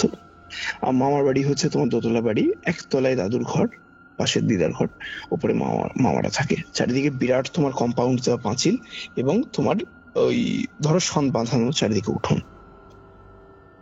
আমি শুয়ে আছি, এটা সেটা ভাবছি, মোবাইলে গেম খেলছি। হঠাৎ করে মাথার কাছে একটা জানলা ছিল, জানো, শীতকাল তো, জানলাটা বন্ধ। হঠাৎ জানলার বাইরে ফটাস ফটাস ফটাস ফটাস ফটাস ফটাস আওয়াজটা শুনতে পাচ্ছ? একদম ঠিক দিদি যেরকম বলেছিল, একবার জানলার কাছে আসছে আওয়াজটা, একবার জানলা থেকে দূরে চলে যাচ্ছে বাইরে। কিছুক্ষণ হলো, হঠাৎ করে জানলাটা দাম করে একটা আওয়াজ হলো। মানে তুমি একটা বন্ধ জানলায় যদি থানিট মারো, কিরকম ফিলিংসটা আসবে? জানলাটা কিরকম কেঁপে উঠবে, কেঁপে উঠবে তো। তো সেই রকম মনে হলো কেউ যেন একটা জানলায়, বন্ধ জানলাটা একটা থানিট মারলো, দাম করে আওয়াজ হলো জানলার উপর কিছু যেন একটা এসে পড়লো, ঘরটা কেঁপে উঠলো। সেকেন্ডের মধ্যে কৌস্তব, আওয়াজটা আমার পাশে চলে এলো। হাঁটার আওয়াজটা, ক্যান ইউ ইমাজিন? আওয়াজটা বাইরে থেকে ভেতরে এলো, ভেতরে আসতে গিয়ে জানলাটা যে ভেদ করে এলো, সেটা দাম করে একটা আওয়াজ করে ভেতরে এলো। মানে যেসব বলে না খুব ট্রান্সপারেন্টলি মিশে যেতে পারে, নো, নট দ্যাট। আচ্ছা, তোমার এক্সপিরিয়েন্স থেকে বলছি। এইবার আমি দেখছি বাইরের লাইট ছুঁয়ে আসছে, কিন্তু ঘরটা প্রবল অন্ধকার, আলোটা যেন অদ্ভুত ভাবে মশারির চালে আটকে যাচ্ছে। এইবার আমি দেখছি হালকা একটা গলার যেন খাঁকড়ানির আওয়াজ। দাদু কি হতো, শেষ বয়সে কথা বলতে পারতো না তো, মানে কথা বন্ধ হয়ে গেছিল যখন, তখন না এরম করে ডাকতো, ওরকম করলে সবাই বুঝতো যে ডাকছে বা কিছু ইয়ে করছে। ঠিক সেই আওয়াজটা কৌস্তব, তোমাকে আমি কি বলবো কৌস্তব, আমি ততক্ষণ না, আমি শোয়া থেকে উঠে বসে পড়েছি। আমি উঠে বসে কাঠ হয়ে বসে আছি। আমি দেখলাম, আমি তাকে শেষ যাত্রায় শেষ কথাই বলেছিলাম, আমি শেষ দেখায়, সরি শেষ যাত্রা বলবো না, শেষ দেখায় শেষ কথাই বলেছিলাম যে দেখা দিতে পারো দিও, সে তো কথা রেখেছে। and that sound is moving, এবং আমি যেন একটা হালকা অবয়ব দেখতে পাচ্ছি কৌস্তব, হালকা একটা, মানে কি বলবো তোমাকে, মানে ঠিক সলিড কিন্তু সলিড নয়, মানে কি বলবো, মানে তোমার একটা মনে হচ্ছে একটা মূর্তি যেন ঘরে হেঁটে বেড়াচ্ছে। কখনো এসে আমার পাশটা দাঁড়াচ্ছে, যেন আমার দিকে তাকিয়ে দেখছে, আবার মাথা থেকে পায়ের দিকে যাচ্ছে, পায়ের দিকে। আর হাঁটার আওয়াজ তো ভীষণ প্রমিনেন্ট, ওখানে কোনো ইয়ে নেই। এইবার আমার দিদির কথা মনে পড়লো। আমি না কাঁপা কাঁপা হাতে না হাত বাড়িয়ে বিট সুইচটা চাললাম। সেকেন্ডের মধ্যে সব মিলিয়ে গেল। যেই আলোটা এলো সেকেন্ডের মধ্যে সব শেষ, কোনো আওয়াজ নেই, কিচ্ছু নেই, কিচ্ছু ইয়ে নেই। আমি 5 মিনিট কৌস্তব আমি বসে রইলাম ওইভাবে, 5টা মিনিট ঠিক ওইভাবে বসে রইলাম। দেখো আমার কাছে যদি সে অর্থে, আমি তো প্যারানর্মাল রিসার্চার নই, আমার কাছে কোনো গ্যাজেটসও নেই। গ্যাজেটস দিলে হয়তো অনেক কিছু আমি বের করি। তুমি মাঝরাতে তো অবভিয়াসলি প্যারানর্মাল ইনভেস্টিগেশন করতে বসবে না, করতে বসবো সেটাই করবে। মানে আমার তখন গলা ফলা কাঠ হয়ে শুকিয়ে গেছে। আমি গলা ফাটিয়ে আমি ডাকবো মাকে বা দিদাকে, মাকে, সে শক্তিটাও আমার শরীরে নেই। আমি লাইট জেলে বসে রইলাম 5 মিনিট। এইবার মনে হলো আমি লাইটটা নিভিয়ে দেখি তো। লাইট নেভালাম, কৌস্তব লাইট নেভালে যেমন, আলো নেভালে যেমন সঙ্গে সঙ্গে অন্ধকার হয়ে যায়, লাইট নেভানোর সঙ্গে সঙ্গে আবার সেইটা শুরু হয়ে গেল আওয়াজটা। দিদি বলেছিল লাইট নেভানোর পর আর হয়নি, কিন্তু এবারে শুরু হয়ে গেল। ফটাস ফটাস ফটাস একটা অবয়ব আমার দিকে একবার মশারির দিকে আসছে, মশারি বেরিয়ে মশারির থেকে দূরে যাচ্ছে। আমি দেখছি এটা যদি মশারি ভেদ করে আমার সামনে আসে আমি তো হার্ট অ্যাটাক করে মরে যাবো। আর আমি যে তোমার পাশের ঘরে যাব, আমাকে তো ওই অবয়বটাকে পেরিয়ে যেতে হবে। ডেফিনেটলি। আমি তাকে পেরিয়ে কি করে যাব?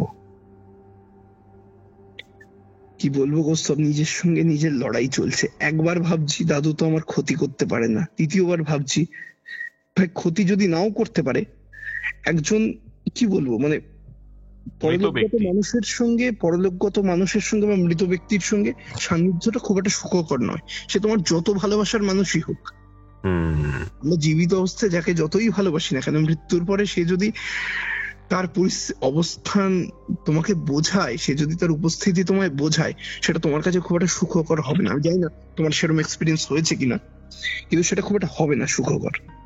খুব মানে শুনতে খারাপ লাগলেও এটা সত্যি, বাস্তব সত্যি। ডেফিনেটলি। মানুষকে ব্যক্তিগতভাবে আমি যতই ভালোবাসি না কেন, আর আমি দেখতে পাচ্ছি সেই রকম দাদুর মতো হাঁটার ভঙ্গি, সেই 6 ফুটের কাছে চেহারা, সেই ইত্যাদি ইত্যাদি ইত্যাদি। আমি জানি না ওটা তখনও আমি আই এম নট শিওর সেটা দাদুই কিনা, নাকি ওই শূন্য ঘরে অন্য কোনো কেউ এলো। অনেক সময় না বিভিন্ন প্রেতাত্মা বলো বা যারা অ্যাকচুয়ালি লিভিং ছিল না, মানে পিশাচ জনির যারা হয়ে থাকে, ঠিক আছে, তারা অনেক ক্ষেত্রেই আমাদের কাছের মৃত মানুষদের মিমিক করে, নকল করে। ধরো তুমি তোমার দাদু ভেবে তার কাছে গেলে, আসলে তুমি তাকে অ্যাকসেপ্ট করছো বেসিক্যালি, নিজের কাছের লোক বা সেই কাছের লোকের স্পিরিট ভেবে। তখন তোমাদের বা আমাদের মানুষ যারা রয়েছে আমরা, তাদেরকে অ্যাটাক করাটা অনেকটা ইজি হয়ে যায়, কারণ তুমি খাল কেটে কুমির আনছো বেসিক্যালি। আমি এটা বলতে পারবো না যে ওটা তোমার দাদুই ছিল, ওটা অন্য কেউ হতে পারে। ওটা অন্য কেউ হতে পারে, সেই জায়গাতেই আমি আসছি। ওটা অন্য কেউ হতে পারে। কেন বলছি এই ডাউটটা আমার মনেও আছে। কেন বলছি এবার আমি তো দেখলাম যে অবয়বটা দূরে গেল, আমি লাফ মারলাম ঘর থেকে। এবার আমি বেরোতে যাবো, একটা মনে হলো ঠান্ডা হাওয়া যেন আমাকে ভেদ করে বেরিয়ে গেল মুহূর্তের মধ্যে, যেন ওটা যেন আমাকে ভেদ করে বেরিয়ে গেল। কিরকম একটা ফিলিংস হলো আমি তোমাকে ঠিক বলতে পারবো না, যে কাঁপিয়ে দিয়ে গেল আমাকে। কিন্তু সামহাও কোনো কারণে সে আমাকে গ্র্যাব করতে পারলো না। আমার দাদু এটা করবে না, আই ডোন্ট থিংক সো। আচ্ছা, এইবার আমি ঘরে গিয়ে লাফ মেরে গিয়ে শুলাম। মা বললো কি হয়েছে? আমরা কিচ্ছু হয়নি, চুপ করে শো। দিদা বললো কি কিছু ভয় পেয়েছিস? আমি বললাম না, কিচ্ছু না। কারণ বোনেরা আছে, আমি চাই না কোনোভাবে ওদের কানে গেলে ব্যাপারটা ওরা ভয় পাবে। আমি এবার ওই ঘরটায় কেউ আর থাকতো না, কিন্তু অদ্ভুত ভাবে কৌস্তব দিদা নিচে একা থাকতো। দিদার কিন্তু কোন রকম কোনো ফিলিংস হয়নি। আমার এটাই কথা, যদি দাদু থেকে থাকে, দাদু আমার দিদাকে একবার বোঝাবে না?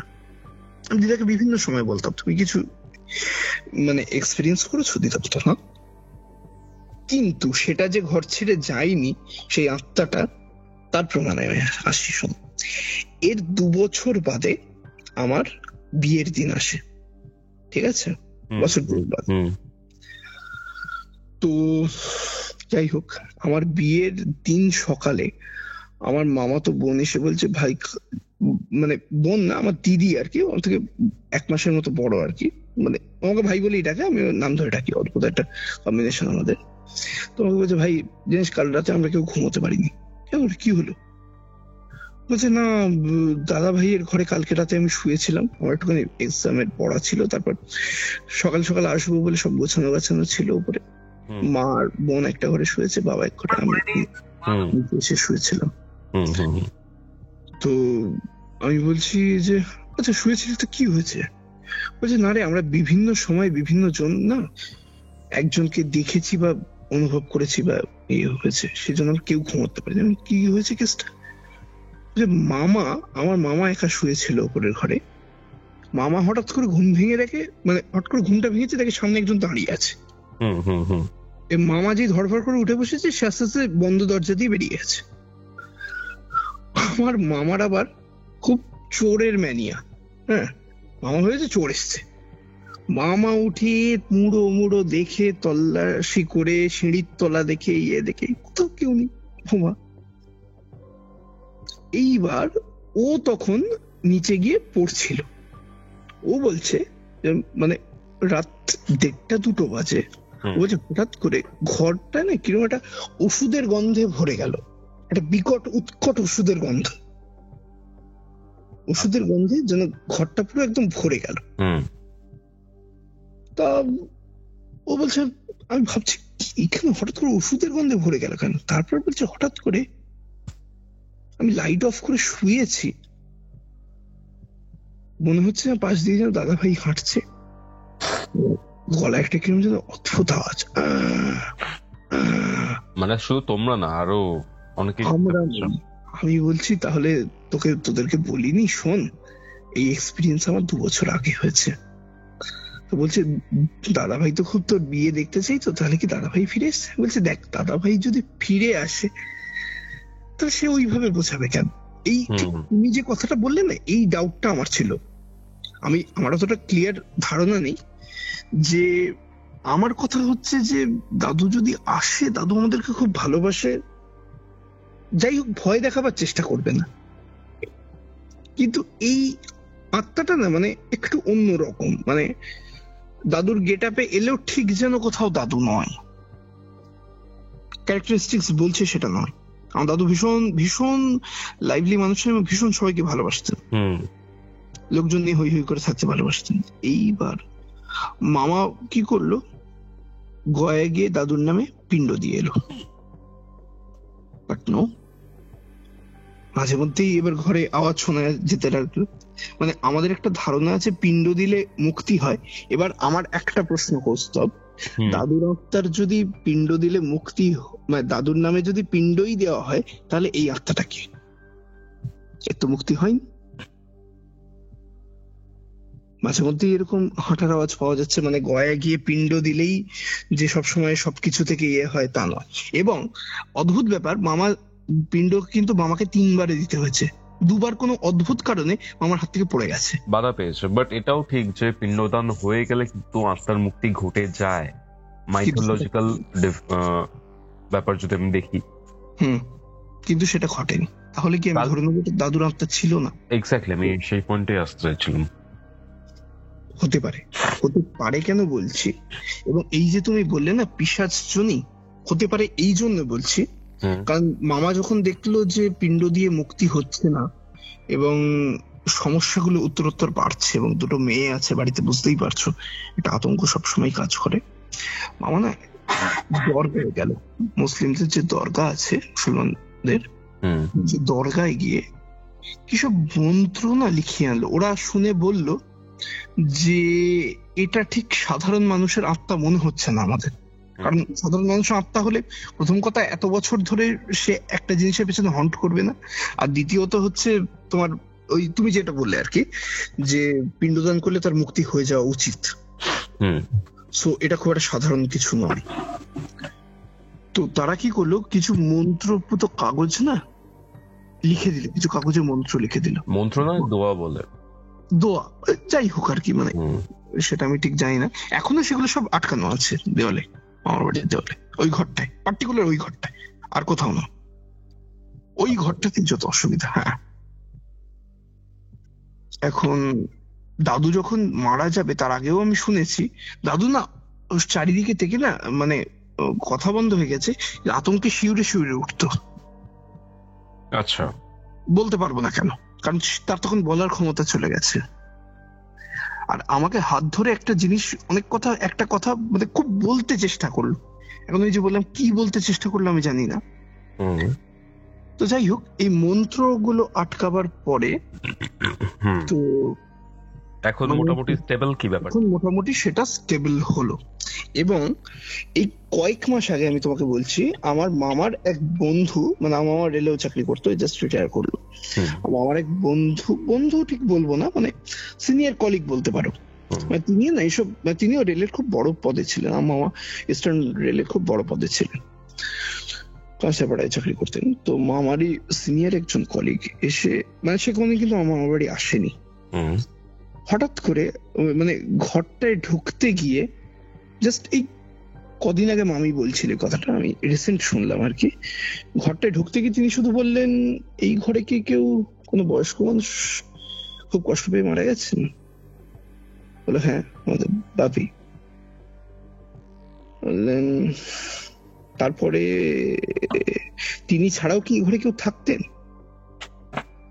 বললো না। বললো কিন্তু অন্যরকম লাগছে আমার। অন্য কারোর প্রেজেন্স ফিল করতে পারছিলাম না কেউ। তিনি তিনি কিন্তু ঢুকেই বলে দিলেন, পা দিয়েই। তা সে কিচ্ছু জানে না, তিনি আমাদের মামার বাড়ি কোনোদিন আসেনও নি, কিচ্ছু না, হঠাৎ করে পা দিয়ে বলে দিলেন যে অন্য কেউ কি থাকতেন। আমি জানি না, তোমার কথাটা হতেও পারে, কিন্তু এই দোয়াগুলো আটকাবার পর না, মানে সেটা কিন্তু মানে পজিশনটা কিন্তু মানে গেছে, আমি বলবো।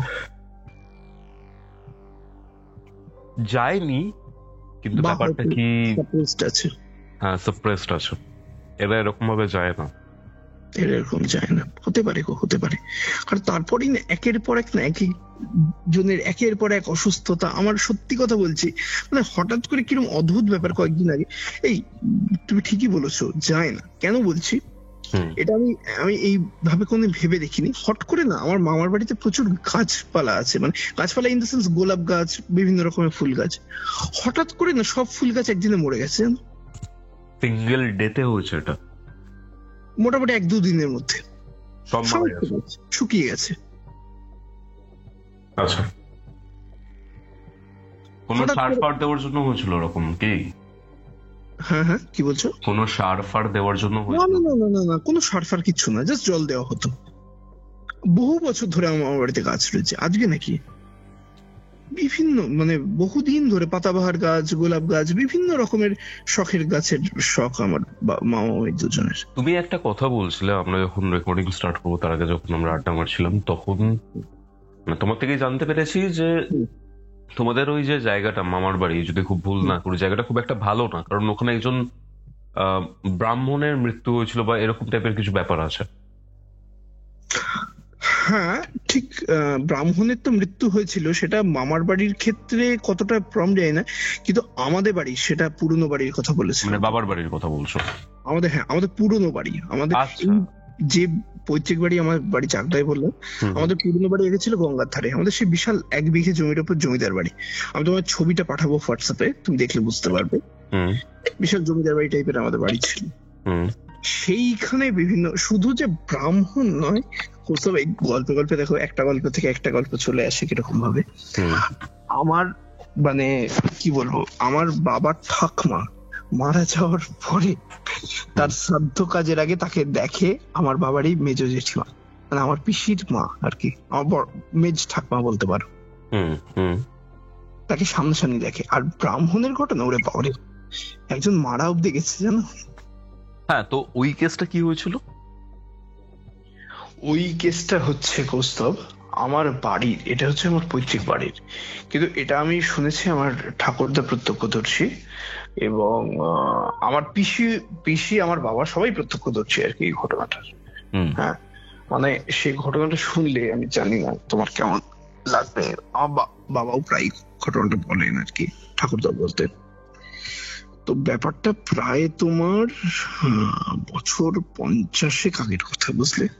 হুম এই ঘটনাটা ঘটেছিল কিরকম, আমাদের বাড়ি হচ্ছে না মানে সেকেলে বিরাট, আমি তোমাকে ছবি পাঠিয়েছি হোয়াটসঅ্যাপে, তুমি দেখেছো হয়তো।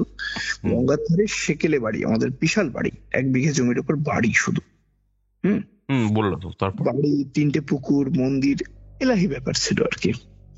তো ব্যাপারটা হচ্ছে একটা পুকুর ছিল আমাদের বাড়ির পাশে, আর 2টো পুকুর তোমার একটু দূরে আর কি। হুম তো এটা হচ্ছে আমার বাবার ঠাকুমার কথা। আমার বাবার ঠাকুমা মানে হচ্ছে কি বলবো, আমার বড়মাই বলে আর কি, 3 জেনারেশন আগের কথা। আমার বাবার ঠাকুমা মারা গেছেন সবাই, তখনও ধরো তোমার 13 দিনের কাজ হয়নি। হুম, হুম হুম মারা গেছেন তার ধরো 3-4 দিন পরের কথা।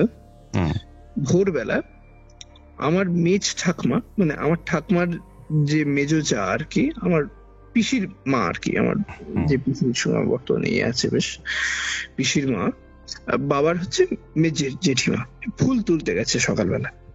হয় না, বাড়ির ফুল তোলার একজনকে দায়িত্ব নিতে হয়, তার আগে তোমার এগুলো আমার বড় ঠাকুমা মানে হচ্ছে যিনি মারা গেছেন আর কি, বড় মা আর কি, উনি করতেন আর কি, কিন্তু উনি তো মারা গেছেন দিন 3-4 আগে।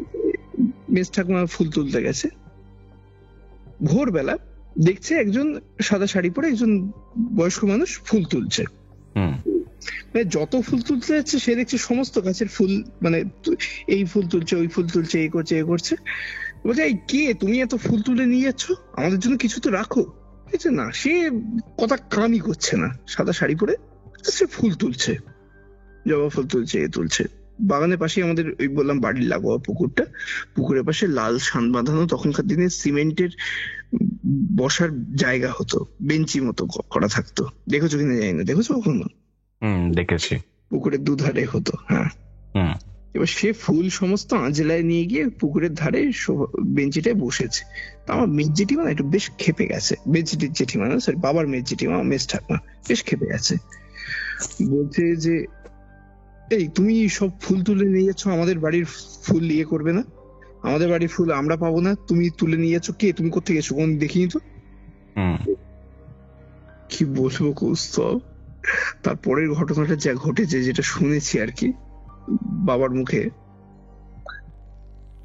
শুধু বৃদ্ধাটা এদিকে মুখটা ফেরিয়েছে, বলছে, মেজো বৌমা আমি ফুল তুলবো না।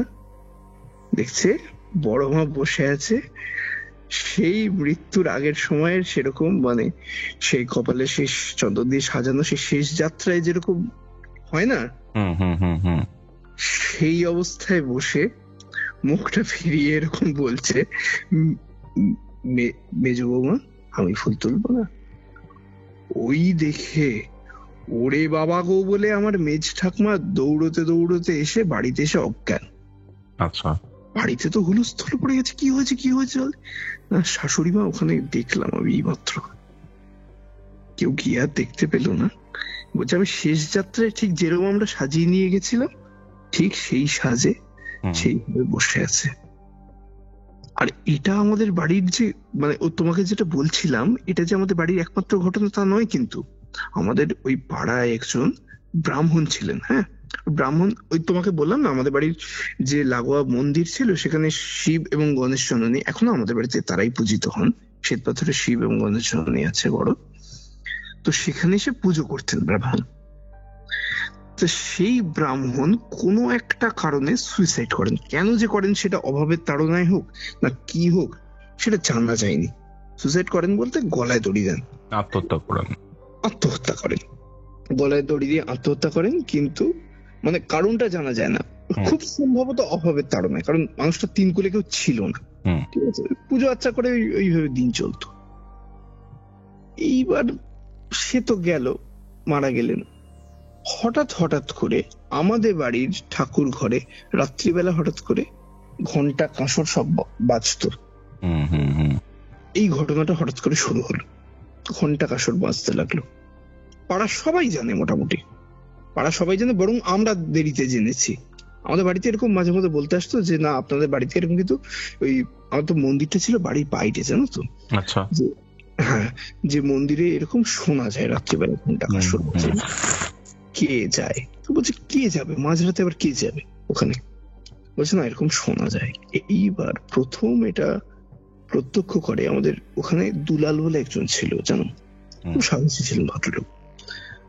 উনি মানে তোমার কাজ থেকে বাড়ি ফিরছিলেন, রাত্রিবেলা হঠাৎ করে দেখেন আমাদের বাড়ির সামনে প্রায় তাল গাছের মতো একটা সাদা ওরকম মানে কাপড় ছড়ানো, মানে সাদা, মানে একটা উত্তরীয় পরা, ধুতি পরা বিশাল মাপের মানুষ, হ্যাঁ, আমাদের বাড়ি গেটের সামনে ওখানটা দাঁড়িয়ে আছে। দুলাল জেঠুকে দেখে সে জাস্ট একবার তাকালো, তাকিয়ে রাস্তার এদিকে এক পা, রাস্তার ওদিকে এক পা ফেলে চলে গেল। আচ্ছা এটা আমার ঠাকুরদার মুখে শোনা। এইবার আমাদের বাড়িতে তখনকার দিনে দুবার ডাকাত পড়েছিল। মানে এরকম সেই তোমার পিস্তল বের করা ডাকাত নয়, তখনকার দিনে রণপা পরা, সে তরোয়াল বল্লম নিয়ে ডাকাতি করতে আসা লোক। ঠিক আছে, সেটা অন্য গল্প, সে গল্পটা আমি ঢুকছি না। কিন্তু সেই ডাকাত পড়ার পর কি হয়, আমার মানে আমার ঠাকুরদার বাবা উনি ডিসাইড করেন যে এখানে ছেড়ে চলে যাবেন, যে কি দরকার বারবার সফট টার্গেট হচ্ছে, বাড়িতে মহিলা রয়েছে, বাচ্চা রয়েছে। আমাদের তখন সেই জয়েন্ট ফ্যামিলি, বুঝলে, 40-এর বেশি, 40-এর বেশি মেম্বার, অনেক অনেক মেম্বার, বিশাল বাড়ি। তো বাড়িতে 40 ধরো, মানে ঠাকুরদারাই ছিল 5 ভাই, তারপর আরো ওইসব ছিল অনেক। মানে তখন তো একান্নবর্তী বলতে লোকে এটাই বুঝতো। হ্যাঁ, তো যাই হোক, মানে সবার একটা সিকিউরিটির ব্যাপার, তো তো সেই জন্য বলে যে বাড়ি ছেড়ে যাবো। তো তখনকার দিনে মানুষের আন্তরিকতাটা অন্য লেভেলের ছিল, বুঝতো। বললো, গ্রামের লোকেরা বললো না আপনারা গেলে হবে না, আমরা বাড়িতে থেকে পাহারা দেবো যাতে ডাকাত না আসতে পারে। সে বহু থানিট ফিট জড়ো করা হলো বাড়িতে, এবং তারাই কিন্তু শেষমেশ সেই ডাকাত তাড়ায় এবং পুলিশে ধরায়। সেটা অন্য গল্প, সেটা পরে বিস্তারিত আসবো তোমার সাথে। কিন্তু এই ডাকাত মানে থেকে রক্ষা করার জন্য প্রত্যেক রাতে না পালা করে করে পাহারা দেওয়া হতো। মানে ধরো রাত 1টা থেকে 3টে অব্দি অমুক দল জাগবে, রাত আবার 3টে থেকে 5টা অব্দি অমুক দল জাগবে, এরকম ভাবে 2-3টে দলে ভাগ করা হয়েছিল ডিউটি। আমার ঠাকুরদার তখন বছর 10 মতো বয়স, বছর 10 কি বছর 15 মতো বয়স। ঠাকুরদার মুখে কথাটা বহুবার শুনেছি। ঠাকুরদা একদিন রাত জেগে আছে, হঠাৎ বলছে রাত্রিবেলা আমি জেগে আছি, তখন বোধহয় রাত কটা বাজবে, 1টা-1:30 বাজবে, ঘুমাচ্ছে না কি ছোট ছেলে, খুব উৎসাহ পেয়েছে, ডাকাত তাড়াবো, ছাদে গিয়ে বসে আছে, সব লোকজন পাহারা দিচ্ছে। হঠাৎ করে দেখে, ওরকম সবাই দেখছে যে একটা বিশাল সাদা ওরকম একটা, মানে গায়ে উত্তরীয় চড়ানো এবং ধুতি পরা একটা, মানে কি বলবো, মানে মানুষ তো বলা যায় না, একটা ধরো 12 ফুট 14 ফুটের যদি হয় তাকে তো আমি মানুষ বলতে পারি না। সে রাস্তার এদিকে এক পা ফেললো, ওদিকে এক পা ফেললো, ফেলে আমাদের মন্দিরের ওইদিকে চলে গেল। হঠাৎ করে দেখেছে, একদম নিজের চোখে দেখেছে। এই কথাটা যে আমার ঠাকুরদার মুখে কতবার শুনেছি তার কোনো ইয়ত্তা নেই। আমার ঠাকুমা এখনো বলে, আমার ঠাকুর তো বেঁচে আছে, এখনো বলে। আচ্ছা, তারপর কি হয়? কতবার যে সে মন্দিরের মধ্যে মিলিয়ে গেল। আমরা বলি সাধারণত প্রেতাত্মা বোধহয় ভগবানের ইয়ে যেতে পারে না, কিন্তু আমি জানি না এই কনসেপশন গুলো আমাদের কতটা ঠিক কতটা ভুল, কারণ ওটা তো মানুষ হতেই পারে না কোনোভাবে।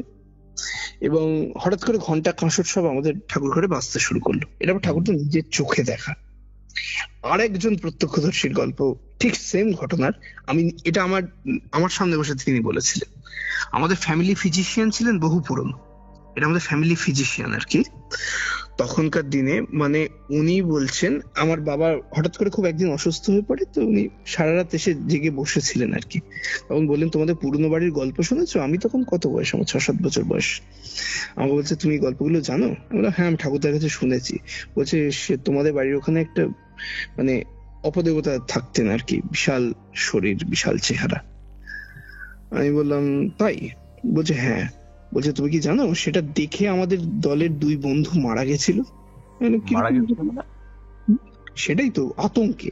শোনো তাহলে, এই যে ফ্যামিলি ফিজিশিয়ান নারায়ণ ডাক্তার, আমরা বলতাম নারায়ণ ডাক্তার, তো ওরা আমাদের বাড়ির পাশ দিয়ে হচ্ছে তোমার যেতে হতো গঙ্গার ধারে, বললাম না শ্মশানের পথটা ছিল আমাদের বাড়ির পাশ দিয়ে, মানে তোমার যেতে গেলে শ্মশানে যেতে গেলে আমাদের বাড়ির সামনে দিয়ে যেতে হয়। তো তোমার যেতে গিয়ে হঠাৎ করে মানে ওরা মরা নিয়ে যাচ্ছিল 4 বন্ধু, ঠিক আছে? নারায়ণ ডাক্তার ছিল পেছনে, হুম। সামনে 2 বন্ধু আর পেছনে নারায়ণ ডাক্তার আর একজন, 4 জনই যাচ্ছিল মরা। হঠাৎ করে আমাদের বাড়ির বাঁকটা ঘুরে সামনে দেখে ওই রকম একটা বিশাল চেহারার একটা মানুষ দাঁড়িয়ে, 14-15 ফুটের একটা মানুষ। মানুষ বলবে যাই বলবে আর কি, মানে যেটাই বলতে চাও আর কি, দাঁড়িয়ে ওরকম বিশাল অবয়ব। কিচ্ছু না, সে কিন্তু কাউকে কোনো বিরক্ত করতো না, কাউকে ভয় দেখানো নয়, কিচ্ছু না। সে শুধু যেত আসতো, আমাদের বাড়ি থেকে মন্দিরের দিকে যেত, আবার মন্দির থেকে অন্যদিকে মিলিয়ে যেত। তো হঠাৎ করে ওই রকম দেখে ওরা মরা ফেলে সামনে যে 2 জন ছিল, একজন তো স্পট ডেড হয়ে গেল ভয়, হার্ট অ্যাটাক করে। সেকেন্ড জন এত ভয় পেয়ে গেল তাকে, মানে তার কাঁপুনি দিয়ে জ্বর এসে গেল, তাকে 3 দিন বাদে সে জ্বরে ভুগে মারা গেল। আচ্ছা। নারায়ণ ডাক্তারের আধমরা অবস্থা, বলছে মরা নিয়ে যেতে গিয়ে যদি দেখি রাস্তার দুদিকে দুদিকে 2 পা দিয়ে একটা 14 ফুটের মানুষ দাঁড়িয়ে আছে, 14-15 ফুটের একটা মানুষ, তুমি যদি দেখো আর কিরকম একটা হালকা ধোঁয়াটে অবয়ব টাইপের, মানে বোঝাই যাচ্ছে ওটা তো মানুষ তো কোনোভাবেই হতে পারে না। সে কিন্তু কিছু বলেওনি, কিছু করেওনি, কিছু ইয়ে করেনি।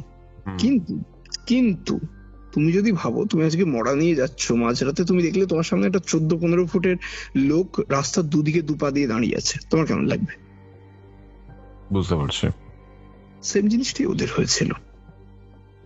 এবং ওরা মরা ফেলে দিয়ে তোমার এই মানে একজন তো স্পট ডেড হলো, এইভাবে টোটাল 2 জন মারা গেছিল। আরেকবারও হয়েছিল আমাদের বাড়ির সামনে, এটা হঠাৎ করে দেখা যায়, এটা পুলিশ হয়েছিল, অনেক কিছু হয়েছিল, যে একজন জেলে না মানে মাছ নিয়ে যাচ্ছিল, আমাদের ওই গঙ্গায় মাছ ধরে ভোরবেলা সব মাছ বিক্রি করতে যেত, তো ভোর রাতে, রাত 3টে 3:30-র সময় একটা জেলে মানে কি বলবো, খুব ভয় পেয়ে মরলে যেরকম হয়, আকাশের দিকে তাকিয়ে ভয় পেয়ে শুয়ে মারা গেছে, চোখ দুটো ফেটে বেরিয়ে আসছে আর চারিদিকে মাছ ছড়ানো। তারপর সকালবেলা উঠে হুলুস্থুলু হই হুল্লোড়, কি হয়েছে না, হঠাৎ করে এরকম দেখছে একটা জেলে মারা গেছে, তো পুলিশ এলো, পুলিশ বডি নিয়ে গেল। এইরকম মানে এরকম ঘটনা কিন্তু মানে আমাদের বাড়িতে আকছার ঘটেছে। বেসিক্যালি এটা কার আত্মা ছিল? ওই ব্রাহ্মণ মশাইয়ের? হতে পারে, হতে নাও পারে, কিন্তু তিনি যে ভয় দেখিয়েছেন তা না, কিন্তু তিনি ওরকম মানে অদ্ভুত ভাবে, মানে আমাদের দোতলার জানলা দিয়ে নাকি অনেকেও দেখেছে, মানে দোতলার জানলার হাইটে প্রায় ছিল, দোতলার জানলার নিচে মানে দোতলা অব্দি হাইট চলে আসছে তার, 15 ফুট না 15 ফুটের বেশি হবে, আমি ভুল বললাম, দোতলার জানলা অব্দি প্রায় তার হাইট ছিল। বুঝতে পারছি। মানে এই ঘটনা ঘটেছে, আমি সেটাই তোমার সঙ্গে আমার যেটা ডিসকাশন করে যেটা আমি ইয়ে করছিলাম, যে বিভিন্ন ভাবে মানুষের আত্মা কিন্তু বিভিন্ন ভাবে প্রেতজনী প্রাপ্ত হয়ে ঘোরে, মানে এবং আত্মহত্যা করলে কিন্তু সচরাচর মুক্তি হয় না। যেটা আমি তোমাকে দুটো ঘটনা বললাম, আমার ফ্ল্যাটের ঘটনাটাও বললাম, এই ঘটনাটাও বললাম, এটা আমি চোখে দেখিনি, কিন্তু ফ্ল্যাটেরটা আমার নিজের চোখে তো দেখা। থ্যাঙ্কস ঋদ্ধি তোমার এই ঘটনাটা শেয়ার করার জন্য। হ্যাঁ, আশা করছি কিউরিও ফাইটার যারা যারা এই রেকর্ডিংটা শুনবে সবার একটা অন্য ধরনের ফিলিং হবে, কারণ লাস্টে যে ঘটনাটা বললে এরকম টাইপের ঘটনা ছোটবেলাতে আমিও শুনেছি, মানে অনেকটা একটা নস্টালজিয়া রয়েছে এটার মধ্যে। আমি কিন্তু প্রত্যক্ষদর্শীদের মুখে শুনেছি, যারা প্রত্যক্ষদর্শী তাদের মুখে শুনেছি আমি, আর বাকিটা তো আমার নিজের প্রত্যক্ষ করা। এটাই ছিল আজকের এপিসোড। আজকের এই ঘোষলে কল রেকর্ডিংটা আপনাদের কেমন লাগলো কমেন্ট করে জানাতে ভুলবেন না। ভালো লাগলে অবশ্যই লাইক করুন এবং শেয়ার করে দিন এই পডকাস্টটি আপনার পরিবার এবং বন্ধুবান্ধবদের মধ্যে। কিউরিওফাইট ইউটিউব চ্যানেলে নতুন হলে সাবস্ক্রাইব করে বেল নোটিফিকেশন অন করতে ভুলবেন না। এবং হ্যাঁ, আমার দ্বিতীয় চ্যানেলে নতুন প্যারানর্মাল পডকাস্টটি যদি শুনে না থাকেন তাহলে ডেসক্রিপশন বক্স এবং কমেন্ট সেকশনে লিঙ্ক দেওয়া রয়েছে, সেটা অবশ্যই চেক আউট করবেন। তাহলে চলুন, দেখা হচ্ছে রবিবার দিন দুপুর 3টের সময়ে এরকমই একটা মারাত্মক ঘোষলি কল রেকর্ডিংয়ে। ততক্ষণ অবধি কিউরিওফাইটের এরকম আরও 2টি ভিডিওস দেখতে আপনার মোবাইল স্ক্রিনে আসা ডান দিকের অথবা বাদিকের বক্সে ক্লিক করুন।